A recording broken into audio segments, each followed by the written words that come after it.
Assalamualaikum warahmatullahi wabarakatuh. Di sini kami akan menyampaikan kembali tentang pemasangan controller pada perancangan pabrik di penil dari Benzen untuk memenuhi tugas mata kuliah pengendalian proses. Saya Aznatul Ainia dan teman saya Tina Syafaatul. Saya Febriana Fikrisdawati. Kami dari Fakultas Teknik Teknik Kimia Universitas Muhammadiyah Gresik. Yang pertama, benzen dipompa menuju tangki penyimpanan 1 dengan tekanan 1 atmosfer dan juga temperatur 30 derajat Celcius. Digunakan level controller pada tangki 1 untuk menjaga level benzen pada tangki agar tidak terlalu penuh atau terlalu sedikit. Kemudian benzen dipompa untuk dinaikkan tekanannya menjadi 2 atmosfer. Pada vaporizer 1, benzen diuapkan dengan kondisi operasi suhu 69 derajat Celcius dan juga tekanan 2 atmosfer. Sebelum diinput ke vaporizer 1, digunakan flow controller untuk mengatur total laju aliran gabungan antara feed fresh dan juga recycle dari separator 1 agar sesuai dengan kapasitas penguapan. Suhu dalam vaporizer 1 dikendalikan oleh temperatur controller untuk memastikan kondisi operasi optimal. Kemudian, gas benzen diumpankan ke separator 1 untuk memisahkan pengotor ringan yang terbawah. Digunakan level indikator untuk mengetahui level fluida dalam separator 1. Gas benzen pada keluaran atas kemudian dipanaskan menggunakan heat exchanger 1 hingga temperatur menjadi 375 derajat Celcius dengan tekanan 2 atmosfer. Suhu dalam heat exchanger 1 dikendalikan oleh temperatur controller agar memastikan kondisi pemanasan menjadi optimal. Selanjutnya yaitu gas benzen kemudian diumpankan ke dalam reaktor. Terdapat rasio controller untuk memastikan rasio input yang berasal dari feed fresh dan recycle yang sesuai. Di dalam reaktor, benzen bereaksi membentuk pipenil dan hidrogen dengan sifat reaksi adalah endotermis. Suhu operasi pada reaktor adalah 375 derajat Celcius. Jadi, dibutuhkan pemanas untuk menjaga temperatur operasi reaktor tetap stabil yang dikontrol oleh temperatur controller. Digunakan juga pressure indicator untuk memantau tekanan tetap stabil. Reaksi berjalan secara kontinu dengan waktu tinggal 0,0974 jam. Hasil reaktor berupa campuran benzen, toluen, hidrogen, dan pipenil.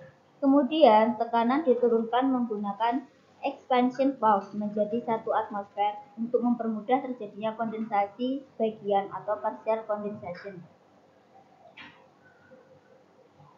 Pada kondensor parsial, campuran tersebut didinginkan dan dikondensasikan hingga suhu mencapai 226 derajat Celcius dengan tekanan 1 atmosfer. Suhu pendinginan diatur oleh temperatur controller agar kondisi operasi berjalan sesuai dengan yang diinginkan. Kemudian campuran diteruskan ke separator 2 untuk memisahkan uap berbasis fase yang berbeda. Hasil atas dalam bentuk hidrogen dalam fase gas dikirim ke UPL atau unit pengolahan limbah. Sedangkan benzen, toluen, dan pipenil merupakan produk fase cair akan dipompa untuk diumpankan ke flash drum. Pada flash drum 1, tekanan mendadak diturunkan untuk memisahkan produk utama pipenil dengan senyawa lain. Pada flash drum 1, digunakan flow controller untuk mengatur flow keluaran flash drum. Temperatur indikator untuk memantau suhu dalam flash drum 1. Keduanya digunakan untuk menjaga agar proses pemisahan cair gas berlangsung stabil dan efisien.